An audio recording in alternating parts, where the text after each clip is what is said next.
Friends, நான் மஜித் பேசுகிறேன். இப்போ நம்ம பார்த்துட்டு இருக்க இந்த லேப்டாப் இருக்குல்ல, இது வந்து பார்த்தீங்கன்னா ஹெச்பி தானே? ஆமாம், ஹெச்பி லைட்டுன்னு சொல்லிட்டு ஒரு தரமான laptop. i7 8th generation, Dutch screen. டோட்டலாகவே வந்து பார்த்திங்கன்னா டிஸ்பிளே ஃபுல்லாகவே வந்து டச்சு ஸ்க்ரீன் தான் ஒர்க் ஆகும். 32 GB ரேமு. அதே மாதிரி எஸ்எஸ்டி வந்து பார்த்திங்கன்னா 512 GB.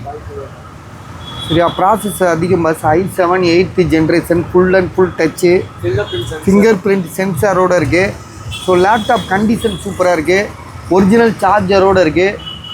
லேப்டாப்போட ப்ரைஸ் வந்து பார்த்திங்கன்னா 24,000 ரூபா, 24,000. ஸோ எந்த இஷ்யூமே கிடையாது. இந்த லைட்டாக ஒரு ஷேடோஸ் இருக்குது. இந்த லைட்டாக ஓரத்தில் 2 இடத்துல பார்த்தீங்கன்னா தெரியும், லைட்டாக ஒரு பிளாக் கலரில் இருக்குல்ல, அது ஒரு ஷேடோஸ் மட்டும்தான் இருக்குது. அது கீழே இல்லை, மேலே மட்டும்தான் இருக்குது. மற்றபடி வேறு ஒன்றும் இல்லை. Condition super. 24,000 ரூபா தாராளமாக வாங்கலாம்.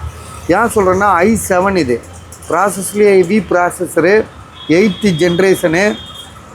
அதே மாதிரி வந்து 32 GB ரேமு. ரேம் வந்து பார்த்திங்கன்னா ஹெவியாக வச்சுருக்காங்க.